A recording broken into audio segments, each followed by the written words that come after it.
नमस्कार, मैं प्रिया। आप देख रहे हैं आंचलिक खबरें, अपनों की खबर आप तक। आइए नजर डालते हैं दिन भर की बड़ी खबर पर। प्रयागराज कुंभ मेला सेक्टर नंबर 18 स्थित श्री कृष्ण कुंज ऋषिकेश शिविर में आयोजित विराट सम्मेलन में देश भर से पधारे संतों और धर्माचार्यों ने धर्म और राजनीति के संबंध पर गहन विचार विमर्श किया। इस ऐतिहासिक आयोजन में अपार जन सैलाब उमड़ा, जहाँ संतों ने स्पष्ट रूप से कहा कि भारत सनातन हिंदू राष्ट्र था और रहेगा भी। उन्होंने इस बात पर भी बल दिया कि धर्म के बिना राजनीति एक प्राण विहीन शरीर के समान है और धर्म के संरक्षण के बिना कोई भी समाज उन्नति नहीं कर सकता। कार्यक्रम की अध्यक्षता करते हुए जगत गुरु रामानुजाचार्य स्वामी वासुदेवाचार्य जी महाराज ने कहा कि सनातन धर्म हमें यह आदर्श देता है कि सभी व्यक्तियों को कम से कम 10 संतान उत्पन्न करनी चाहिए। उन्होंने ये भी कहा कि धर्म के बिना राजनीति का कोई अस्तित्व नहीं है। यदि धर्म पति है तो राजनीति उसकी पत्नी है। धर्म और राजनीति का संबंध अन्योन्याश्रित है, एक के बिना दूसरे की कल्पना भी संभव नहीं है। उन्होंने प्राचीन भारत के उदाहरण प्रस्तुत करते हुए कहा कि जब जब राजनीति ने धर्म का अनुकरण किया तब तक राष्ट्र का उत्थान हुआ और जब जब राजनीति ने धर्म को नजरअंदाज किया तब तब समाज में अराजकता और पतन हुआ। उन्होंने राम राज्य और महाभारत काल का उदाहरण देते हुए बताया कि किस प्रकार राजा राम और युधिष्ठिर ने धर्म को अपनी राजनीति का आधार बनाया। गीता मनीषा ज्ञानानंद जी महाराज ने अपने संबोधन में कहा कि धर्म के बिना राजनीति ठीक उसी प्रकार है जैसे महाभारत में द्रौपदी के चीरहरण के समय धृतराष्ट्र का मौन रहना। जब राजनीति धर्म से अलग हो जाती है तो वह अधर्म का स्वरूप धारण कर लेती है। उन्होंने कहा कि आज के समय में अनेक राजनीतिक विचारधाराएं धर्म को दरकिनार कर केवल सत्ता के लिए प्रयासरत है। उन्होंने कहा कि राजनीति का धर्म सम्मत होना अत्यंत आवश्यक है। यदि राजा न्यायप्रिय धार्मिक और सिद्धांतों का पालन करने वाला हो तो राष्ट्र में सुख समृद्धि बनी रहती है। उन्होंने भगवान श्री कृष्ण के कुरुक्षेत्र में अर्जुन को दिए गए उपदेशों का भी उल्लेख करते हुए कहा कि राजनीति का मुख्य उद्देश्य धर्म की रक्षा और समाज की उन्नति होना चाहिए। उत्तराखंड पीठाधीश्वर जगत गुरु रामानुजाचार्य स्वामी कृष्णाचार्य जी महाराज ने कहा कि धर्म से प्रेरित राजनीति ही राष्ट्र को सर्वांगीण विकास के मार्ग पर ले जा सकती है। उन्होंने उदाहरण स्वरूप कुंभ मेले की व्यवस्थाओं का उल्लेख किया और कहा कि अब तक के इतिहास की सर्वश्रेष्ठ प्रशासनिक व्यवस्था में से एक है। उन्होंने ये भी कहा कि जब तक प्रशासनिक व्यवस्था धर्म के अनुरूप होती है तब तक समाज में शांति और अनुशासन बना रहता है। उन्होंने कहा कि आज की राजनीति में नैतिकता का ह्रास हो रहा है क्योंकि नीतियां धर्म सम्मत नहीं है। यदि शासन धार्मिक मूल्यों को अपनाए और सनातन संस्कृति का पालन करे तो ये राष्ट्र विश्वगुरु बनने की दिशा में अग्रसर होगा। विश्व धर्म सम्मेलन के माध्यम से 2 बार विश्व रिकॉर्ड स्थापित करने वाले जगत गुरु श्री रामानुजाचार्य श्री रश्मि प्रपन्नजीयर स्वामी जी महाराज ने कहा कि धर्म सर्वोपरि है। उन्होंने राजनीति को कूटनीति और अन्य व्यवस्थाओं की रानी बताया और कहा कि धर्म ही राष्ट्र को दिशा प्रदान करता है।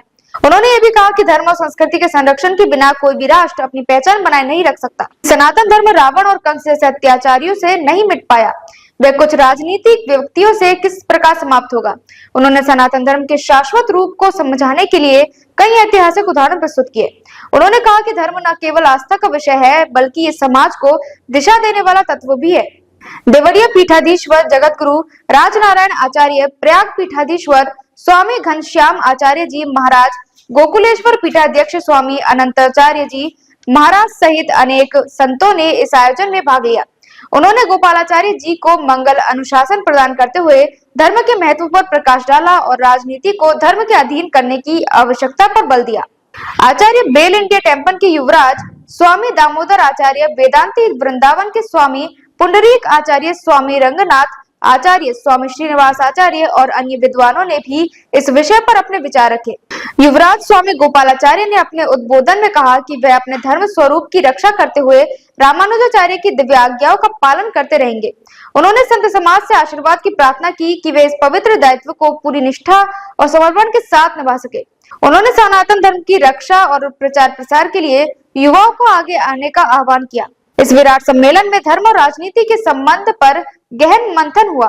सभी संतों ने एक मत होकर कहा कि धर्म और राजनीति एक दूसरे के पूरक है और यदि राजनीति धर्म के अनुसार संचालित हो तो राष्ट्र उन्नति करेगा। इस सम्मेलन में न केवल धार्मिक विचारों को मजबूती दी गई बल्कि समाज और राजनीति को धर्म के मार्ग पर चलने का संदेश भी दिया। सनातन धर्म की रक्षा के लिए संतों का ये आह्वान आने वाली पीढ़ियों के लिए एक महत्वपूर्ण संदेश बनकर रहेगा। संतों ने स्पष्ट कर दिया कि जब तक राजनीति धर्म सम्मत रहेगी तब तक भारत का भविष्य उज्जवल रहेगा। प्रयागराज उत्तर प्रदेश से शनि केशरवानी की रिपोर्ट, अपने जीवन का मार्गदर्शन संतों के द्वारा ही प्रशस्त करें। जिस समाज के ऊपर संतों का मार्गदर्शन बना रहता है वो समाज निरंतर प्रगति करता है और आगे बढ़ता है। तो समाज का ये दायित्व है कि संतों के प्रति अपना विश्वास बनाए रखे और संतों का भी ये दायित्व है कि समाज के प्रति जो उनका विश्वास है अथवा समाज के प्रति जो दायित्व है वो भी संत समाज के प्रति बनाए रखें। विदेशों के भी आए हुए संतों के आशीर्वाद के द्वारा क्या संदेश देना चाहिए? जैसे गृहस्थों में परंपरा होती है कि अपनी व्यवस्थाओं के अनुरूप अपनी आगे पीढ़ी को अपना दायित्व सौंप करके जाते हैं, वैसे ही साधुओं में भी परंपरा होती है कि अपना जीते जी कोई साधु अपना उत्तराधिकार नियुक्त करता है। उत्तराधिकार का माने कोई ये नहीं होता है कि उसकी संपत्ति का अधिकारी। उत्तराधिकार का मतलब होता है वो जो संत वर्तमान में साधुओं की सेवा कर रहे हैं, भगवान की सेवा कर रहे हैं, भागवतों की सेवा कर रहे हैं, गायों की सेवा कर रहे हैं, उन सेवाओं का अधिकार। जिस संस्था से जुड़ करके पूज्य पाद आचार्य चरणों ने भगवान की सेवा की, भागवतों की सेवा की, संतों की सेवा की, आज दास का सौभाग्य है कि उसी सेवा को निरंतर आगे बढ़ाने के लिए दास का चयन हुआ है। और दास भगवान के चरणों में यही प्रार्थना करता है, जैसे आचार्य चरणों ने भगवान की सेवा में अपना पूरा जीवन व्यतीत किया, वैसे ही ये दास भी भगवान की सेवा में, भागवतों की सेवा में, देश की सेवा में, राष्ट्र की सेवा में, सनातन की सेवा में अपने जीवन को व्यतीत करे। यही दास की आचार्यों के चरणों में, संतों के चरणों में, भगवान के चरणों में प्रार्थना है। समाज के लिए मैं यहाँ पर बहुत वर्ष से आ रहा हूँ। मैंने कितने कुंभ किए होंगे यहीं पर जितनी शुभ व्यवस्था इस बार है उतनी शुभ व्यवस्था पहले कभी नहीं थी। और सुरक्षा के लिए शिविरों में भी गार्ड लगाए गए हैं और वो लोग अपनी ड्यूटी बिल्कुल ठीक कर रहे हैं। और जैसे कि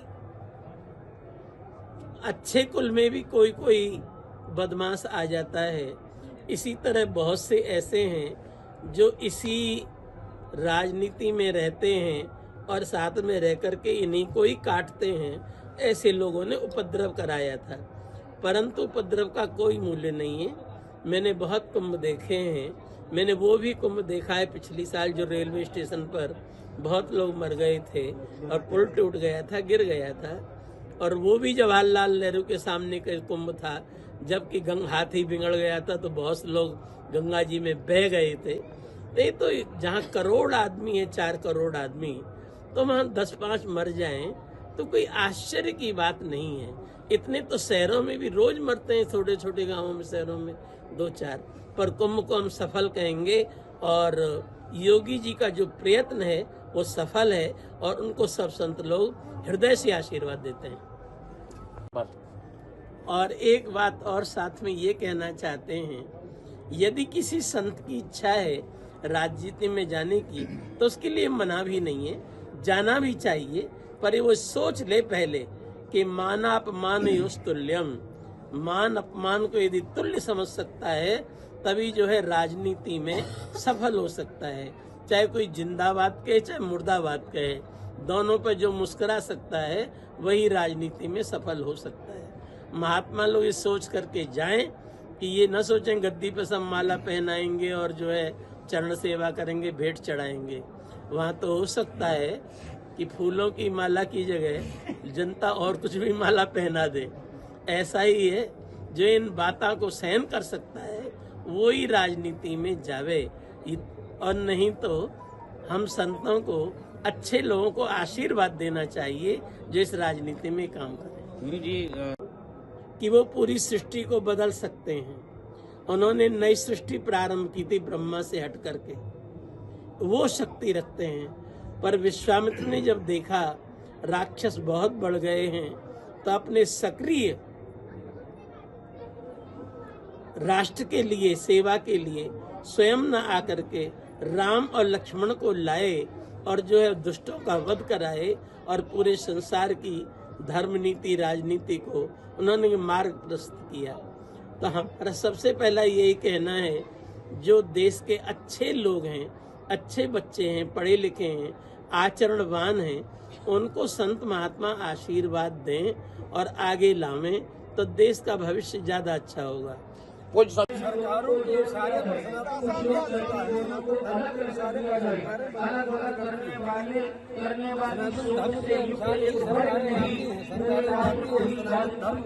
लगातार था है रहेगा। सरकारें आती है इनका कुछ पता है कौन जानता है।